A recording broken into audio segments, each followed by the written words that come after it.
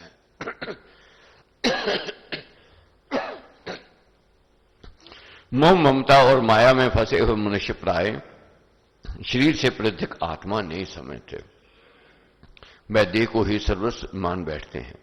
उनमें सदा देहवाद की कथा चलती रहती है। ऐसा विवेकी कोई ही होता है जो इस आत्मा को आश्चर्य रूप जानता है। क्या कहते हैं प्रभु? कोई बिरला ही होता है जो इसको आश्चर्य रूप जानता है। ऐसे ही दूसरा भी कोई इस आत्मा को आश्चर्य रूप वर्णन करता है।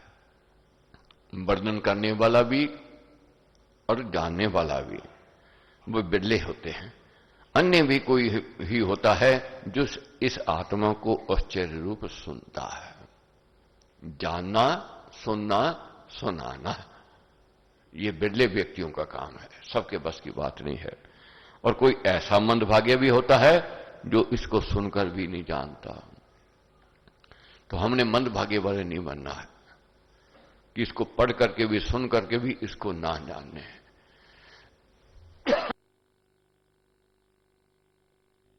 मंद भाग्य की ओर नहीं जाना है, अपने भाग्य की ओर बढ़ना है। जन्म जन्मांतरों से जो प्राणी इंद्रियों में, शरीर में, प्राणों में, मन में तथा बुद्धि में ही अंतर आत्म भावना करते आए हैं, उनमें भी कोई ऐसा पुण्यवान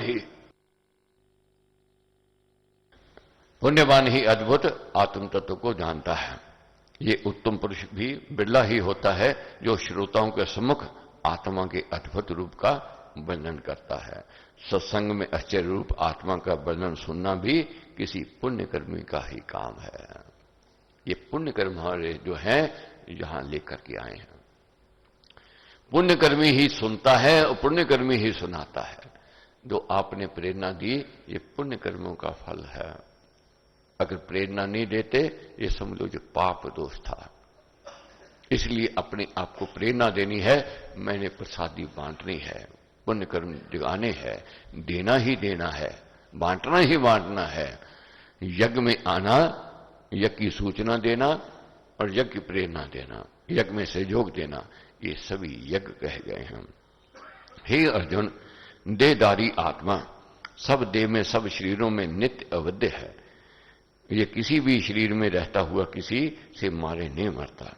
इसलिए सब जीवों को की भी चिंता करना तुझे उचित नहीं है।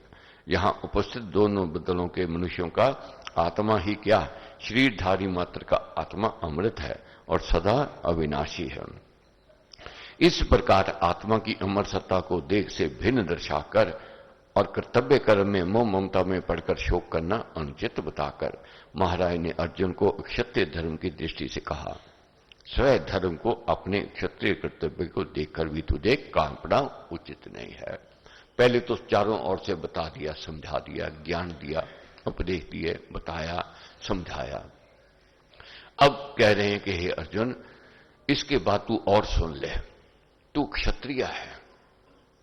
क्षत्रिय का धर्म है रक्षा करना, समाज की, जाति की, देश की, धर्म की। ये तेरा कर्तव्य है, ये तेरा धर्म है और तेरे को इस धर्म का पालन करना ही चाहिए। नहीं, रक्षा का कर्तव्य धारण करने वाले क्षत्रिय को अधीर हो जाना, भय खाकर भागना, कांपना और शोक करना अनुचित ही है। सैनिक युद्ध की घोषणा हो जाए, पीठ दिखा के भाग जाए, लोग उसको क्या करेंगे? निपुंसक है, ये कायर है, मारो इसको, उसका अनादर करेंगे, उसका अपमान करेंगे। मगर जो वीर गति को प्राप्त करता है उसकी यश कीर्ति होती है, उसका मान सम्मान होता है, उसका आदर सत्कार होता है। निश्चय से धार्मिक जो से भिन्न दूसरा कोई भी कर्म क्षत्रिय के लिए कल्याणकारी नहीं है। शूरवीर क्षत्रियों का कल्याण धर्म में युद्ध से ही हो जाता है। धर्म में युद्ध वही है जो पर पक्ष के अन्याय से, अत्याचार से, ये बात समझने की है। बहुत लोग कहते हैं, घर घर में सुनता हूं, भगवान श्री कृष्ण ने कहा, अर्जुन को कहा हथियार उठाओ, अपना अधिकार लो। लेना चाहिए। क्या अधिकार लेना चाहिए, कहां लेना चाहिए, किस समय लेना चाहिए और कैसे लेना चाहिए, यह भी समझना है, जानना है। धर्म में युद्ध किसको कहते हैं? धर्म में युद्ध वही है जो परपक्ष से, अन्याय से, अत्याचार से अपने आप गले आ पड़ा हो, दूसरा अन्याय कर रहा हो, अपराध कर रहा हो और दूसरे का अधिकार छीन रहा हो, ऐसी परिस्थिति हो जाए। पहले यत्न किया भगवान श्री कृष्ण ने बातों से, समझाने से, मेल मिलाप से, मगर सारी तरफ से जब हार गए, जब कोशिशें सब व्यर्थ हो गई, तब युद्ध की घोषणा हुई। तो इसलिए क्या है, जो युद्ध अपने आप गले पड़ा हो, लड़ाई अपने गले पड़ जावे, उस समय भागना नहीं है, उसका सामना करना है अपनी ओर से, जिसमें द्वेष से, बैर से, ईर्ष्या से और लोभ से छेड़छाड़ ना की गई हो। अपनी तरफ से क्या है, लोभ नहीं होना चाहिए, द्वेष भावना नहीं होनी चाहिए, उससे ईर्ष्या नहीं होनी चाहिए, न छेड़छाड़ नहीं होनी चाहिए। छेड़छाड़ होगी तो लड़ाई होगी। मगर अपनी तरफ से ये होवे, धर्म पर चलना है, न्याय पर चलना है, और जो केवल अपने स्वाभाविक अधिकारर्थ तथा जन समाज के हित के लिए किया जाए, ये धर्म में युद्ध कहा गया है। और ऐसा अकस्मात अपने आप आ पड़ा युद्ध अक्षत्रिय के लिए स्वर्ग के द्वार को खोल देने वाला है। हे अर्जुन, ऐसे युद्ध को पुण्यवान, भाग्यशाली अक्षत्रिय ही प्राप्त करते हैं। अपने प्यारे प्राणों को बलि बनाकर देश और समाज की सेवा करना सबसे उत्तम त्याग है। यह रक्षण का धर्म और यह त्याग सौभाग्यशालियों को मिला करता है। अब देश है शांति प्रिय, हमारा देश है, किसी को सताना नहीं चाहते, किसी को दुख नहीं देना चाहते, मगर फिर भी बॉर्डर वाले शैतानी करें, सह लेगा, एक बार सह, दो बार सहेगा, चार बार सहेगा, अंत क्या होगा? हथियार उठाना पड़ेगा अपनी रक्षा के लिए। इसी प्रकार आगे वर्णन आवेगा। ये शरीर में भी वही धर्म चल रहा है, यहां भी शत्रु पैदा हो रहे हैं, हर पल हर क्षण पैदा हो रहे हैं इस शरीर के अंदर, और हर पल हर क्षण अंदर हमारे संघर्ष हो रहा है, युद्ध हो रहा है। अच्छे कीटाणु और बुरे कीटाणु आपस में लड़ रहे हैं। कभी अच्छे कीटाणु बढ़ जाते हैं तो शरीर तंदुरुस्त, और कभी क्या होती है, बुरे कीटाणु बढ़ जाते हैं तो शरीर रोगी हो जाता है। और दवाई खिलाते हैं, मारते हैं, किनको मारने के लिए? अंदर जो बुरे कीटाणु पैदा हुए उनको मारने के लिए मेडिसिन खाते हैं, दवाई खाते हैं। उसके साथ साथ कभी कभी अच्छे कीटाणु भी बढ़ते हैं, शरीर कमजोर हो जाता है, ये भी होता है। मगर शरीर को बचाने के लिए ये करना ही पड़ता है। इसी प्रकार समाज को बचाने के लिए, जाति को बचाने के लिए जहां अधर्म बढ़ जावे, ये करना ही पड़ेगा, नहीं तो और अत्याचारी हो जाएंगे और अधर्म हो जाएगा। क्या कहते हैं प्रभु, ऐसे युद्ध को पुण्यवान भाग्यशाली क्षत्रिय ही प्राप्त करते हैं। अपने प्यारे प्राणों को बलि बनाकर देश और समाज की सेवा करना सबसे उत्तम त्याग है। यह रक्षण का धर्म और यह त्याग सौभाग्यशालियों को ही मिला करता है। प्रत्येक देहधारी को देह में निज की रक्षा का स्वाभाविक नियम विद्यमान है। नाना रोगों के विषैले जंतुओं को नसों नाड़ियों में दौड़ने वाले विशेष रक्ताणु केंद्र रात दिन निरंतर हनन करते रहते हैं। अंदर रात दिन युद्ध हो रहा है असुर वृत्ति वालों से और देव वालों से। ऐसे रक्षण रक्ताणुओं के बल से ही शारीरिक जीवन चलता है, रोगों से बचा रहता है। आत्मरक्षा का स्वभाव सिद्ध जो नियम इस मनुष्य की देह में काम करता रहता है, वही यदि जाति की देह में क्षत्रिय रूप में काम करे तो जाति का जीवन बचा रहता है और जन समाज सुरक्षित हो जाया करता है। ऐसे ही स्वभाव सिद्ध नियम के अनुसार ही क्षत्रिय धर्म में धार्मिकता कही गई है। तो महाराज ने कहा, ऐसा जानते हुए भी अब यदि तू इस धर्म में संग्राम को नहीं करेगा तो अपने धर्म को, कर्तव्य पालन को और अपनी कीर्ति को त्याग कर केवल पाप को ही पावेगा। तेरी कीर्ति भी खत्म हो जाएगी और तू पाप की ओर बढ़ेगा। इससे तू अपने धर्म और यश को छोड़कर पतित हो जाएगा। जिस कर्म से मनुष्य के बुद्धि बल का, विवेक विचार का, शक्ति सामर्थ्य का, आत्मा का, जाति बंधु का, कर्तव्य और समाज का पतन हो जाए वह कर्म पाप है और सदा रहने वाली तेरी अपकीर्ति को लोग वर्णन करते रहेंगे। सम्मानित मनुष्य का अपयश उसके लिए मरने से भी बढ़कर हो जाता है। सम्मानित व्यक्ति का अपयश जो होता है मरने से भी बढ़कर हो जाता है। तो हे अर्जुन, तू समाज में सम्मानित है, अगर तेरी अपकीर्ति हो गई तो तेरे को मरने से भी दुख बढ़ के होगा। अधर्म में अपयश को लोग में माने हुए क्षत्रिय मरने से भी बहुत बुरा मानते हैं। बड़े सेनापति तो तुझे भय से रण से हटा हुआ मानेंगे। तू कहता है मैं दया भाव से छोड़ रहा हूं, मगर लोग क्या कहेंगे, तू डर गया था, तू डरपोक था, तू कायर था, तू नपुंसक था। वे ये नहीं मानेंगे तू बंधु प्रेम से और दया के कारण संग्राम से हटा है।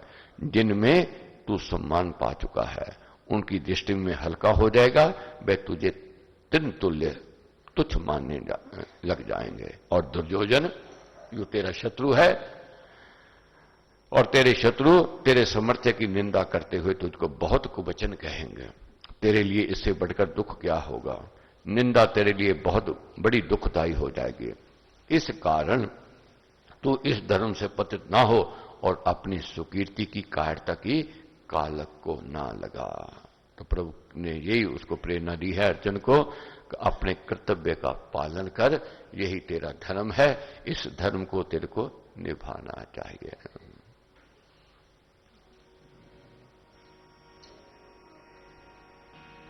गोविंद मेरो है, गोपाल मेरो है, मेरो है, गोपाल मेरो है, गोविंद मेरो है, गोपाल मेरो है, गोविंद मेरो है, गोपाल मेरो है, श्री राधा रमन नंदलाल मेरो है, श्री राधा रमन नंदलाल मेरो है, श्रीमती हरि गोपाल मेरो है, श्रीमती हरि गोपाल मेरो है, गोविंद मेरो है, गोपाल मेरो है, गोविंद मेरो है, गोपाल मेरो है, गोविंद मेरो है, गोपाल मेरो है,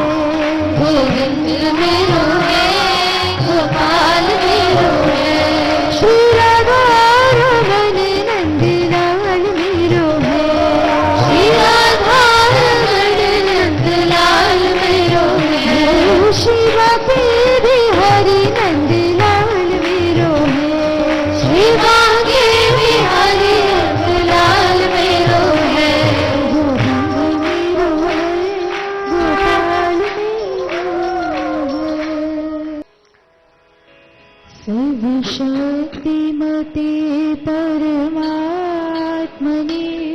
श्रीरामाय नमः, सर्वशक्तिमते परमात्मने श्रीरामाय नमः, सर्वशक्तिमते परमात्मने श्रीरामाय नमः, सर्वशक्तिमते परमात्मने श्रीरामाय नमः, सर्वशक्तिमते परमात्मने श्रीरामाय